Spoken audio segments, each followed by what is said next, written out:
বাদশা সে শাসন ক্ষমতা গ্রহণ করলো, কিন্তু সে কোনোভাবেই স্বাদ পাচ্ছে না, মজা পাচ্ছে না। সে তার সভাসদবর্গকে আহ্বান করলো যে তোমরা আমাকে বলো আমি যে রাজ্য পরিচালনা করি, কিন্তু আমি রাজ্য পরিচালনা করে তো আমি কোনো মজা পাচ্ছি না, কোনো স্বাদ পাচ্ছি না। কোন ভাবে কি কাজ করলে আমি রাজ্য পরিচালনা করতে আমি শান্তি পাবো, আমি আরাম পাবো? তখন তার সভাসদবর্গের লোকেরা বলল, এ বাদশা শুনুন, আমরা আপনাকে আপনার ভালো চাই, আমরা আপনার খারাপ চাই না।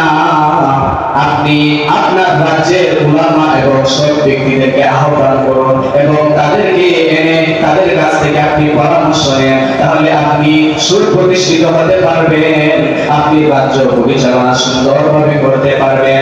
এতে বাদশা তার রাজ্যের উলামা এবং সব ব্যক্তি সবাইকে উপস্থিত করল এবং তাদের উলামা এবং সব ব্যক্তিদের কাছ থেকে পরামর্শ নিল এবং তাদেরকে বলল, আমি এই পৃথিবীর এই দেশের রাজা, আমি রাজ্য পরিচালনা করি, আমি তোমাদের কাছে এটাই পরামর্শ নিতে চাই যে আমি যখন দেশের জন্য কোনো কাজ করব, আমি যখন জনগণের উপকারের জন্য কোনো কাজ করব, যখন দেখবা আমার এই কাজটা করা দ্বারা ভালো হবে, তখন তোমরা আমাকে সেই কাজ করার জন্য নির্দেশ দিবা।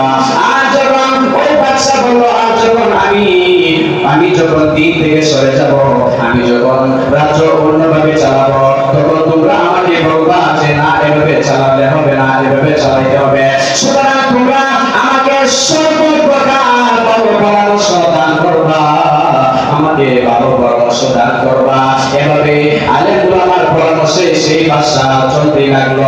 এভাবে 1 বছর 2 বছর 3 বছর 4 বছর পর্যন্ত সে রাজ্য পরিচালনা করলো। এরপর হঠাৎ একদিন তার কাছে ইবলিস শয়তান আসলো। ইবলিসের কাজই তো হলো মানুষকে ধোঁকা দেওয়া। যেভাবে আজকে আমাদের দেশের মধ্যে অশান্তি সৃষ্টি হয়েছে, একমাত্র মানুষ শয়তানের ধোঁকায় পড়িয়া এই কাজগুলো করতেছে। ওই শয়তান ওই বাদশার কাছে আসলো এবং বাদশা তাকে বলল, তুমি কে? সে বলল, আমি ইবলিস। এবার ইবলিস বলল, তুমি কে? সে বলল, আমি হলাম আদম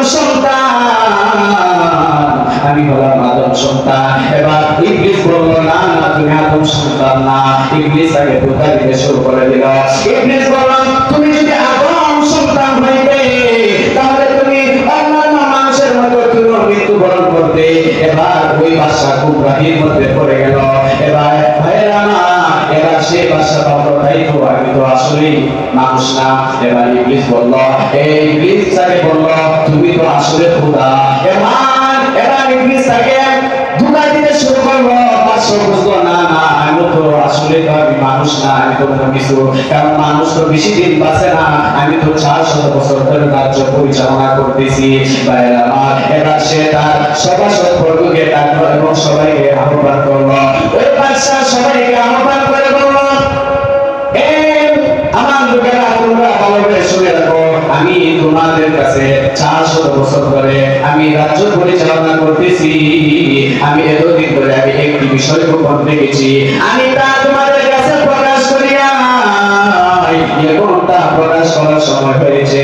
এবার সে বলল, আমি এই বিষয়টা তোমাদের কাছে এখন আমি প্রকাশ করতেছি। সেই কথা কি হলো, আমি তো যদি আদম সন্তান হইতাম, তাহলে আমি 400 বছর ধরে আমি রাজ্য পরিচালনা করতাম না। আমি তো খোদা, তোমরা আমাকে খোদা হিসেবে মানো। নাউজুবিল্লাহ।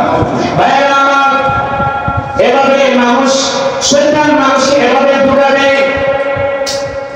ওই ইবলিসের ধোঁকায় পড়িয়া সেও গুমরাহের পথে চলে গেল। আল্লাহ পাক রব্বুল আলামিন ওই যুগের নবীর কাছে ওহী প্রেরণ করলেন, তুমি তাকে বলে দাও যে সে যতদিন আলেম উলামার পরামর্শ নিয়েছিল, ততদিন আমি তার রাজ্যকে ঠিক রেখেছি। এখন সে আমার পথ থেকে দূরে সরে যাওয়ার কারণে আমি তার উপর শাস্তি আরোপ করব। আল্লাহ তাআলা ওই বাদশার উপর বুখনসর নামক এক ব্যক্তি তাকে তার উপর সুবর্ণ করে দিল, তার উপর লেলিয়ে দিল। আর ওই বুখনসর তার দেহ থেকে গর্দানকে উড়িয়ে দিল এবং তার রাজপুষ থেকে 70টি জাহাজ বহন করে নিয়ে চলে গেল। তাহলে মানুষের কাছ থেকে পরামর্শ নেই, তাহলে জনগণ কিভাবে ভালো থাকবে, জনগণ কোনটা করলে জনগণের জন্য কল্যাণ হবে। যেহেতু আমরা বসবাস করি মুসলিম রাষ্ট্রে, আমাদের অধিকার রয়েছে মুসলিম যেভাবে কোরআন হাদিস যেভাবে বলে আমরা সেই কোরআন সুন্নাহ অনুযায়ী আমাদের জীবনকে পরিচালনা করব। যদি আমরা কোরআন সুন্নাহ অনুযায়ী জীবনকে পরিচালনা করি, তাহলে এই দেশের মধ্যে শান্তি আসবে। ওই বাদশা যখন আলেম উলামার পরামর্শ নিয়ে সে চলতে লাগলো, এভাবে সে 400 বছর রাজ্য পরিচালনা করতে পেরেছিল। যখন সে শয়তানের ধোঁয়ায় পড়ে গেল, তখন আল্লাহ তাআলা তাকে দুনিয়া থেকে তুলে দিল। ঠিক তেমনি ভাবে আজকে যারা আমাদের দেশের মধ্যে অশান্তি সৃষ্টি করতেছে, তোমাদেরকে স্পষ্ট ভাষায় বলে দিতে চাই, মনে রাখো আল্লাহ পাক রব্বুল আলামিন কাউকে ধরে না, কিন্তু আল্লাহর তরফ বড় কঠিন। আল্লাহ পাক রব্বুল আলামিন যখন তোমাকে ধরবে, তখন তুমি বাঁচার পালাবার কোনো সুযোগ পাইবে না।